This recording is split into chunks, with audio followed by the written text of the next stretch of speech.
Hello and welcome. Regional politics, easy to get your head around, isn't it? Bristol has a Lord Mayor and an elected Mayor and a Metro Mayor who also looks after South Gloucestershire and Bath and North East Somerset, who don't have a Mayor but do have leaders, but not North Somerset, who didn't want a Metro Mayor but who are involved in the West of England, but not in the West of England Combined Authority, better known as WECA. Oh, and of course, Bristol now won't have an elected mayor because they didn't want it, and now we have council elections round the corner to bring in a whole new administration, which is great, isn't it?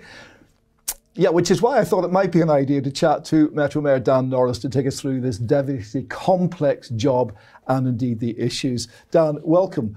Sounds easy when you say it like that, doesn't it?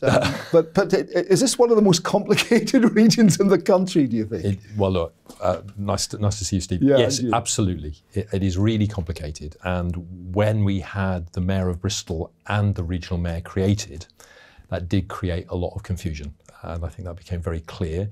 My predecessor, when they did surveys, was basically unknown. And I think it was confusion because there were two roles called mayor. And then that's on top of Lord Mayors, which all the councils have as well. So for the public who are busy worrying about a cost of living crisis and all the other challenges of life these days, the pandemic and everything else, that was just too complicated, I think, for them to get full understanding. Yeah, and we've now got WECA, or West of England Combined Authority. The name, are we? Well, I hate the acronym. Are we still happy with this? I hate the acronym, so I don't use that. But I say West of England because, firstly, what's key about my role is putting our region on the national and international map, and you don't do that by using an acronym. And I hasten to add that Bath and North East Somerset Council fell into the same trap with the acronym that they often use. It's very important that the good things we're doing in our region are known about and understood. So when I go to Greater Manchester and I see my good friend Andy Burnham, he doesn't say welcome to Gumup, he says welcome to Greater Manchester. and I want people to say welcome to the West of England and look what great things we do in the West of England, because people know England is the most famous, arguably, country name in the world, and most people know north, south, east and west. And if they have, in a sense, a map in their head of where we are, they can then think, gosh, they're doing that fantastic birthday bus scheme, or they're doing all these other fantastic things, and they all remember us. And that's important because I have to get more money in to do more things for the region. And so I want people to know when we do a good job and not think, it's some place called that acronym that I won't know. I know, but the identity has always been an issue in this part of the world, always, hasn't it? You know, I worked for a radio station, we had these endless discussions, you know, is it the West, where is it, who are we representing, and so on. I mean, to some people, maybe it doesn't matter if you're living and enjoying somewhere, but if you are trying to make a noise outside of this region, what does somebody in Carlisle make of WECA, West of England, or whatever? You know, you're right. Andy Burnham has got a very strong identity, and he is the mayor of Greater Manchester, isn't he? And that's how he calls it. Why aren't you the mayor of Greater Bristol? If Manchester's got Bolton and wherever, I don't know, Salford and all sorts of places, Wigan, all under their wing. Why not here? Well, it's a very good question, but there's a very simple answer. It's because the other councils in the West of England area don't want that, because they're very proud of being Bath or South Gloucestershire, and that's never been resolved. Bolton must be proud of being Bolton, mustn't it? But do they not see the advantages, I suppose, of being able to focus on an area with a very definite identity? Well, I think that they need to reflect on that still, because I think we must do everything in our power to help our region, and I think the right name is very important. But it is. Would you go for Greater Bristol then? I don't know. I think there has to be a genuine debate about that. But what I know is it's not the first time. So when Bath and North East Somerset Council came into being, it was first of all North East Somerset Council, and there was a fuss kicked up by people in Bath, presumably, and then it ended up becoming Bath and North East Somerset. So there's something about our region that I understand is very proud of all the local communities that make it up. But sometimes you've got to think, what is in the best interests of your wider region? Because you've got to benefit your people. And you know, all the time the council leaders quite understandably are saying to me, we're having a really tough time in real terms, there have been cuts, austerity has hit really hard.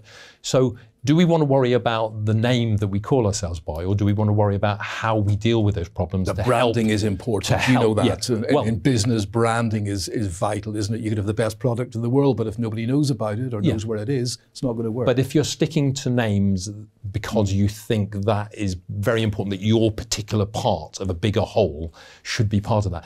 You'd end up having a name so long it would list every single community right across the way, which is nonsensical. Yeah. So it just needs politicians to think what is in the best interests of our community. And you know, I have this discussion with Steve Rotherham, who's the mayor of Merseyside, and you know, he has a mayor in Liverpool as well. So he's had the similar challenges that I've had in the west of England with two mayors, the mayor of Bristol being obviously the other one in the west of England.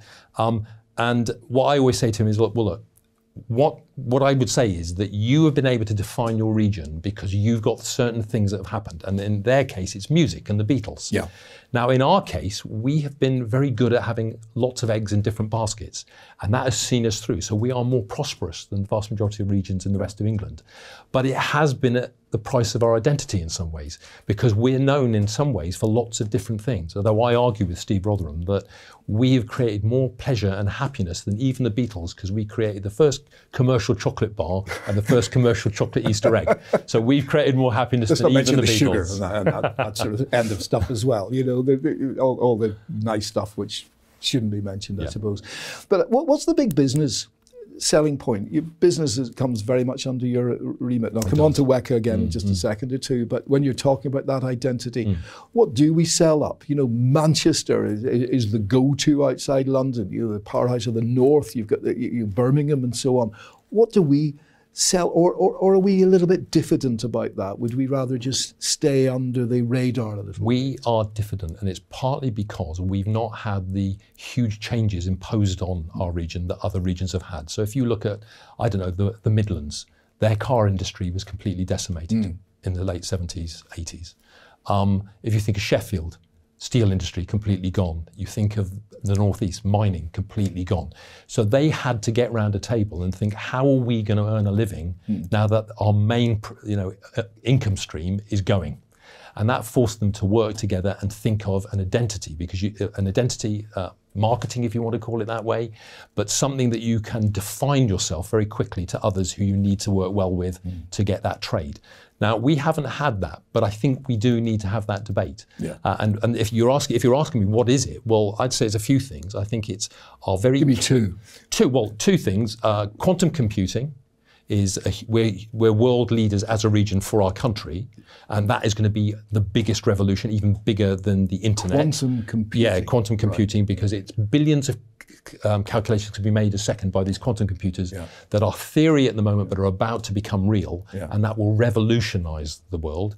We're also very good at artificial intelligence, a whole range of things, but actually the thing that is really great about our region is our people, and it's their can-do attitude. But every region says that. No, but it's true. With the best will in the world. And I know that. I came here, 13, 14, I wouldn't go anywhere else. I really wouldn't. I think it's a fantastic place. It is.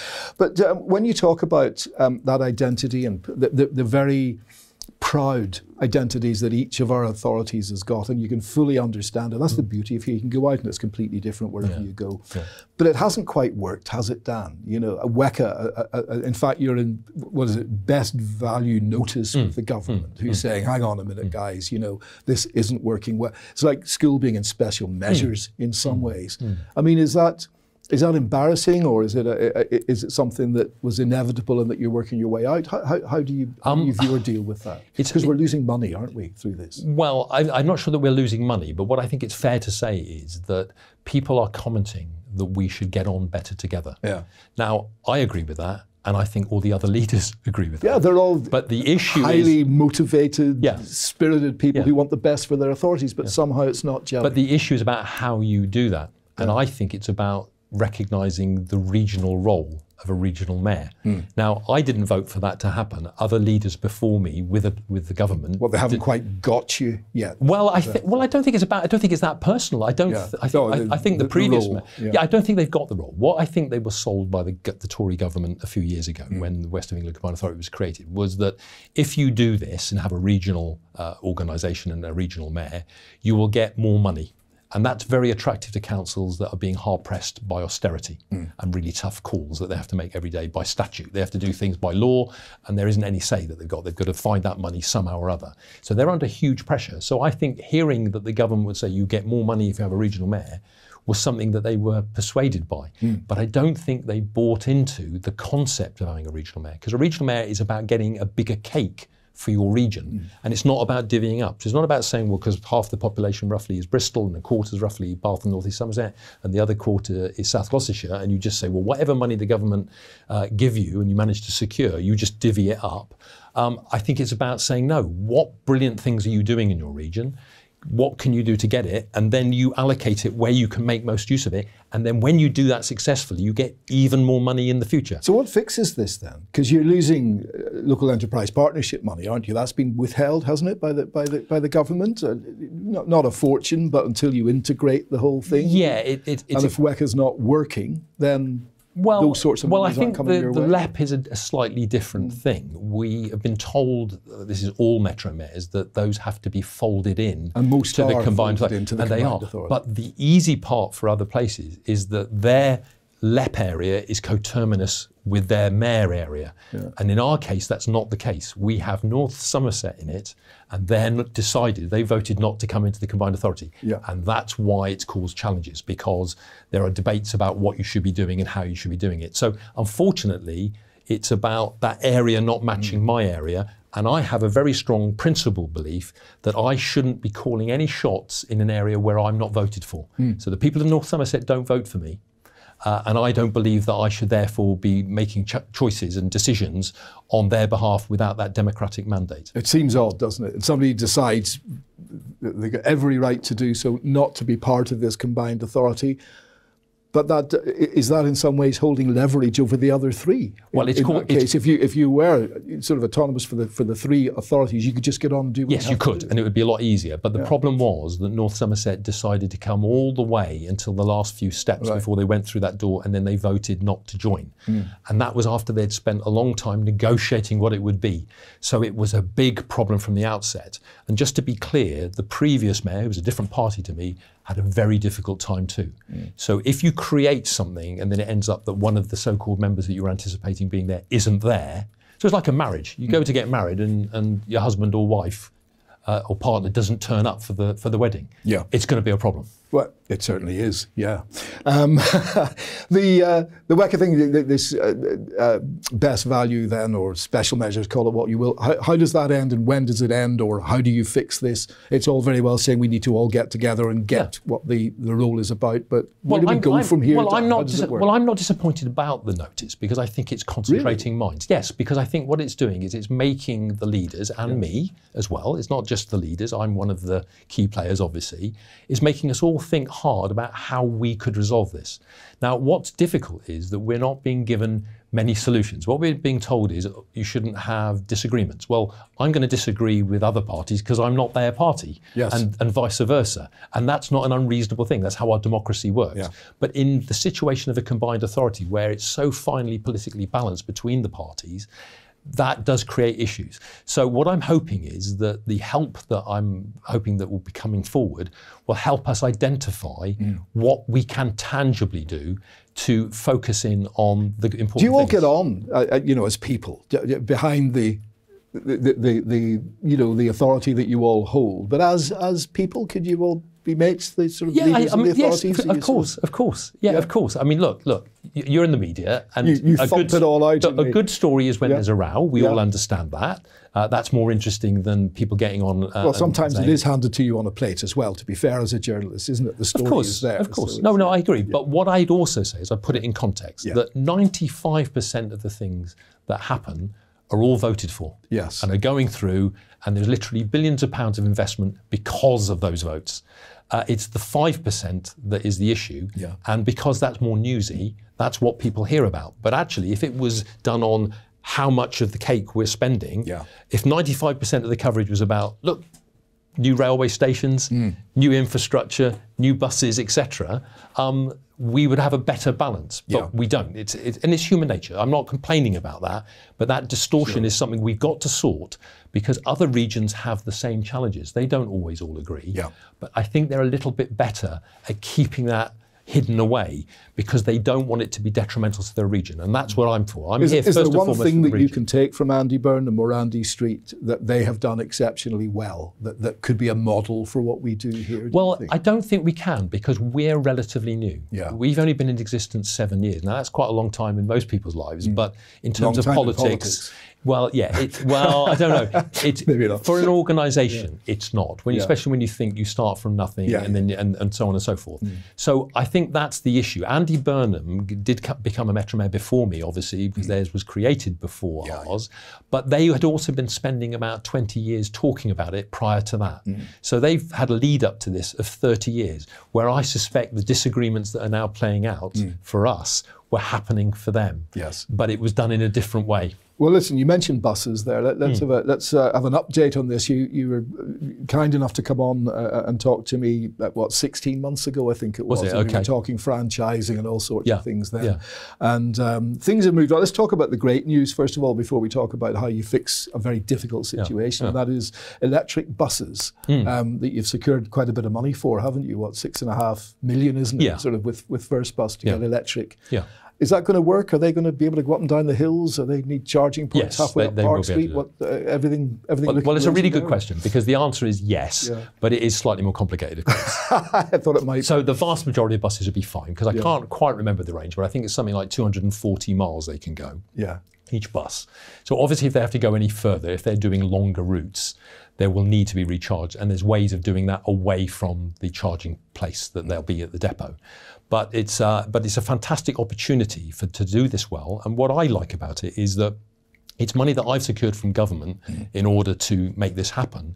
But it's also involved, first, the bus company investing an awful lot of their money too. Yeah. And that's good news, because that's money I haven't got to find from council taxpayers' money. Yeah. And so that's a good way of conducting our affairs when it comes to transport. Right, okay. We're talking quite 74 electric buses, rolled out by the end of next year? Yes, by next year. It'll be gradually, but by the next year they'll be there. Happening. Yeah. You promised a report on bringing buses under public control, franchising, roughly first half of this year. So we're pushing towards the end of that period. Are we going to? Where are we with that? I think we'll have it. I think we'll just do it. It may push over into the late summer. Yeah. It's simply because it's a complicated issue, and we have particular challenges because we don't have a history like other regions that are doing this. Yeah.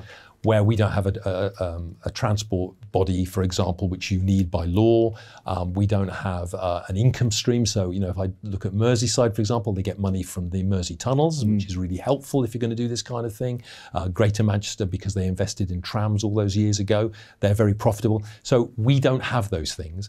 And I think what has not been fully appreciated yet by councillors, because many councillors have said to me, and councils, they're very keen on franchising, but what they haven't registered, I don't think, is that actually where it's happened, local councils have had to cough up millions of pounds. Yeah. And I don't think they realise that. It's a gamble in a way, isn't it? All very well if this thing works, but if it doesn't work, rather than the bus companies bearing the brunt, it's the taxpayer. There's the rub really, isn't it? Because you take the responsibility for the success as you hope it will be, but also if it got difficult, that would be costing a lot of money to the taxpayer. And that is something I've obviously got to think about. Although it does, as you say, London, Manchester, Liverpool, I think West Yorkshire are very far advanced, aren't they, in the thinking towards franchising? Well, London is a very different thing because it's been there for a long time, and obviously we all understand huge tourism and all the rest of it. So they make lots of money by and large, although even they are having a difficult time now. So again, you might want to argue, is it a good time to franchise, given that it's such a tough time economically? Yeah. How do you win the PR battle on this one as well? Because we see reports. There was a medical student reported as saying public transport here is worsening people's health inequalities and simply damaging people's lives. So is it a race against time? Get rid of the diesels. You've got those electric buses coming in and so on, but the franchising has got to work in and around all of that as well. It's incredibly expensive business. And come what may, it's probably going to end up on the council tax, isn't it? Well, look, at the end, the public pay for everything. So it is going to end up. So whether it's council tax or their regular tax, income tax, because it's slightly different here, I can't precept, I can't raise money through council tax as the mayor. Other mayors across the country can do that. So it's slightly different. Again, another reason why we've got to think about this very carefully. But the simple answer is, it's not about winning a battle of hearts and minds particularly. What it's about is making sure that whatever route we go forward with, we've got a really good chance of succeeding, because that's the way that people will come around to thinking that it's a good idea and put their full effort into it. And it is complicated in our region for historic reasons, if nothing else. So what I'm determined is not to be rushed into getting a report out. I want it to be the right report that's thorough. Well, with journalists, we want to press you for a report. Well, of course you do. Of course you do. But what I want to do is I want to provide you with really good answers to some fantastic questions that the public have been asking. What is clear, though, is the public want transport to be better. That's why there's this pressing for franchising, because people believe it could be an improvement. Now, my initial view is it's not a silver bullet. It raises as many questions, I suspect, as it answers. But it's a debate we should have, because even if we don't go down the franchising route, we need to know where we're headed, because there's got to be a solution that allows our public to get around our fantastic region in a more effective way. It also deals with the 300 people who die prematurely every year from air pollution. It also deals with the £300 million a year it costs to our economy because we can't get around efficiently and quickly.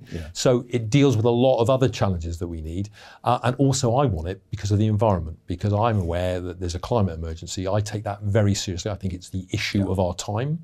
And therefore we've got to get people making fewer car journeys. I'm not saying no car journeys, but being able to make other choices so that they don't pollute in the way that is currently happening, because if that carries on in the way that it is, we're all in big trouble.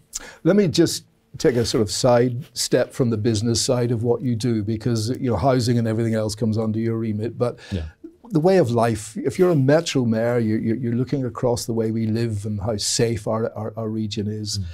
359 knife crime offences in 2022, 561 last year.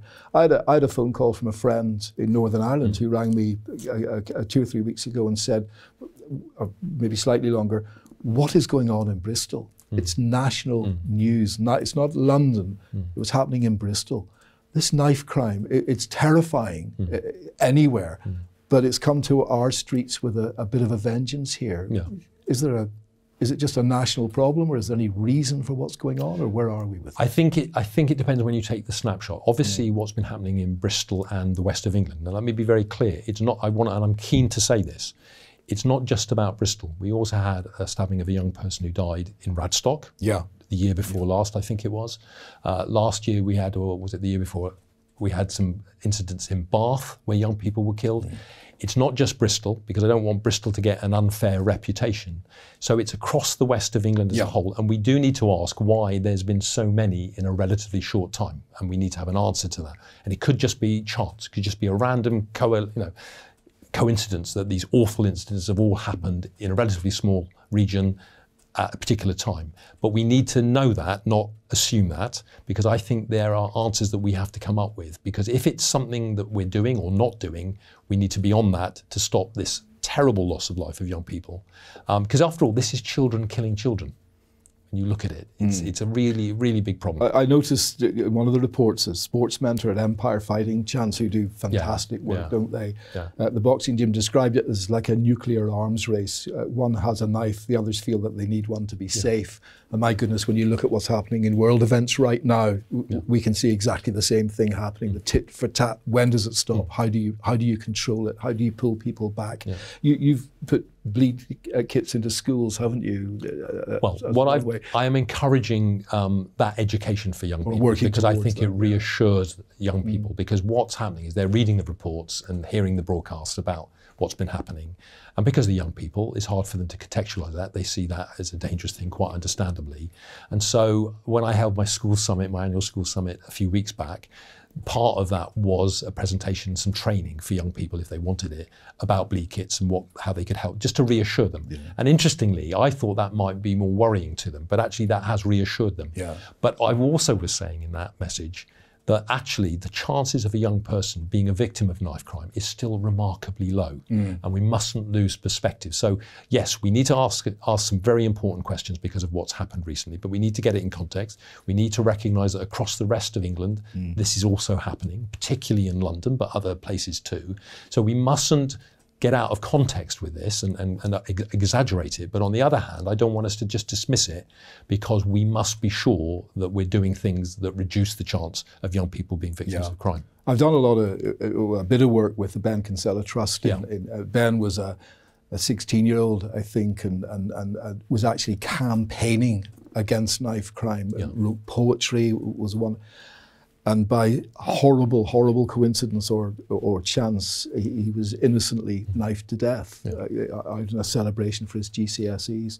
And the trust is there surrounding. And in their building, they've got poems that he'd written. And they've got a little room which is like a jail cell with somebody sitting, an actor, who talks about how he just got caught up in it. And they bring schools in and they bring kids in from the streets. Yeah.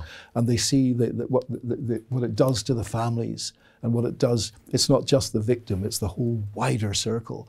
Yeah. And I think it's that kind of education that perhaps we could look at in this region or right across the country, you know, in showing people what the effects of knife crime are, as well as what the consequences are, because it's not just catching people who've done wrong, it's why are they doing this, why are they getting caught up in the first place.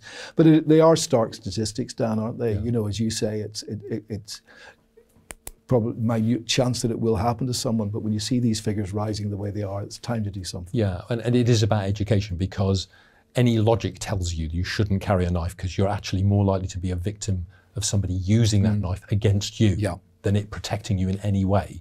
And look, I want to say that I'm not immune to this myself. I used to be in child protection. I was trained by the NSPCC. I've been held at knife point by young people as part of that work in the past. Really? It's not a new problem. It's an old problem. So how does that feel? That must have been terrifying. Well, it was in a room and they broke the light and it had no windows. So I was in darkness with 2 other people and we were being held at knife point. And in the end, this went on for about, I can't remember, 3/4 of an hour or something. And in the end, I guessed where their arm was with the knife, and I disarmed them because it was so stressful. We couldn't carry on all night forever in that situation. What led to that situation? Because these were young people who were in care, and I was working in that building at that time. So what I'm trying to say is not so much to tell you about my story, but to say it's a fascinating story. It's not a new issue. Yeah. Lots of professional people, social workers, police officers and others, youth workers, will have their own stories about this kind of thing. And they will understand that this is, you know, historically something that does unfortunately happen, particularly with young people.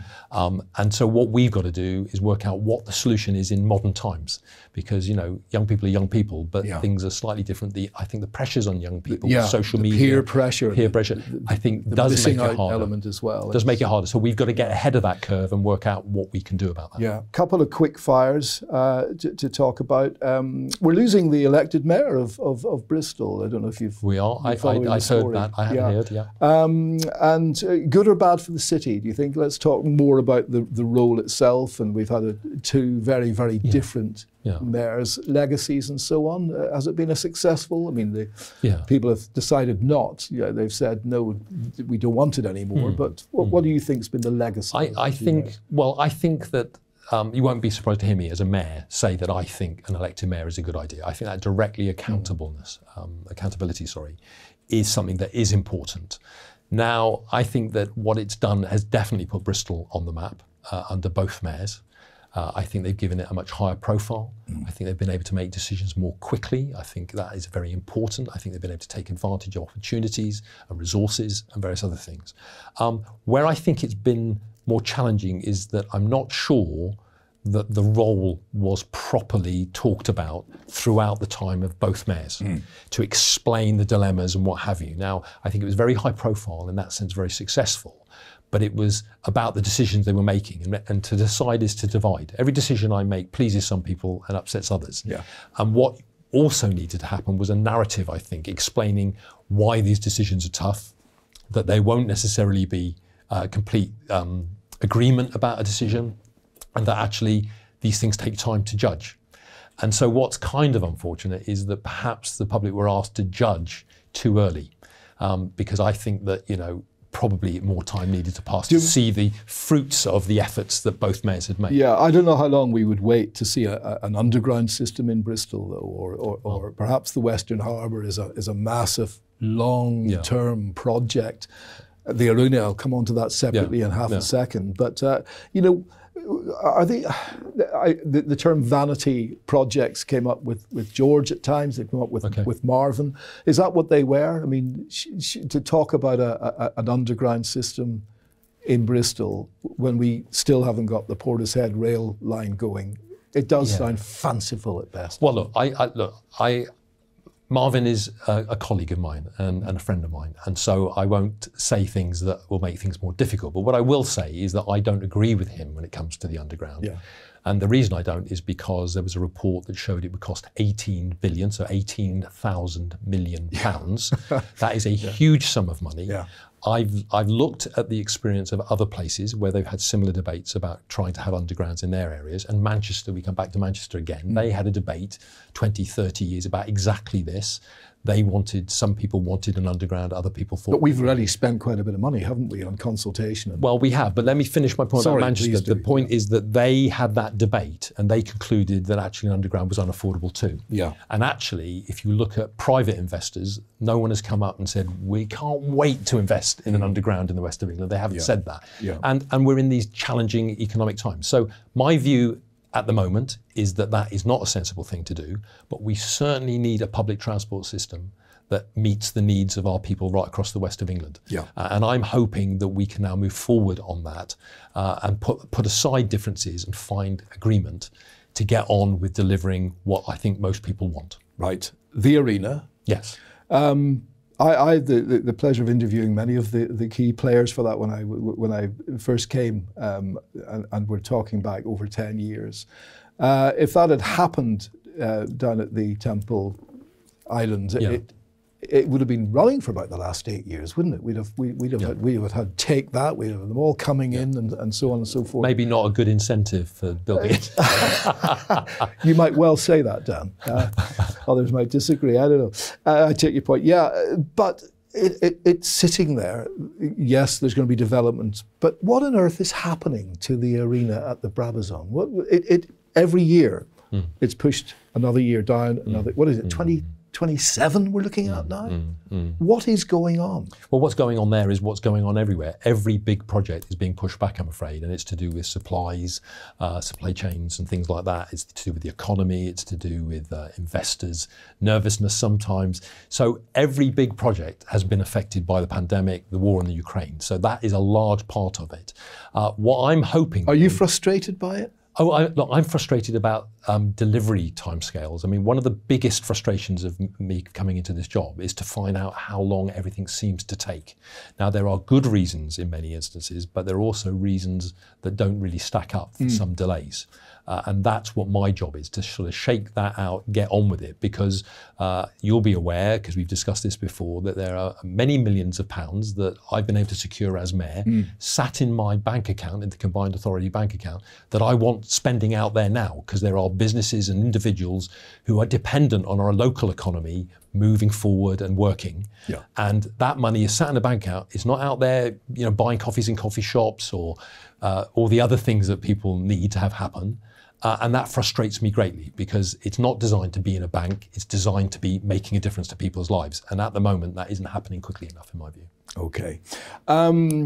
Standing as an MP, it's almost clock swinging back, isn't it, in some ways? And your old mate, Jacob Rees-Mogg, you're talking about being a prospective for his seat, aren't you? Or that seat anyway. Well, let me just remind you, Sir Jacob I was his MP before he became it, so it was my seat first. It was your seat first. Well, I was going to say, sadly, I'm going to be completely impartial in this one, but he won. Yeah, he's now got, a 14,500 majority, you're sort of eyeing that one up with an awful lot of glee. So what's the plan, Dan? Well, let me tell you that if I should be given the opportunity to stand for Labour, and that will be down to good Labour Party people in the area to decide that, and they will make a wise decision whatever they decide.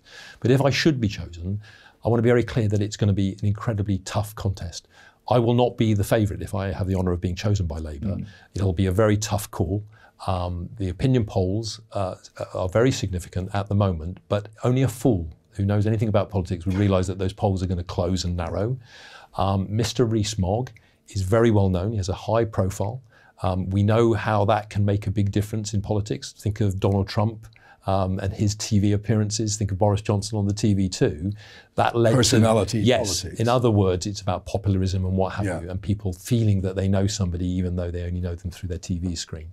So it will be very hard for Labour to win, but Labour is the main challenger, and it will require every Liberal Democrat and every Green person who normally votes that way to support Labour in order to see Mr Rees-Mogg beaten, and that will be tough.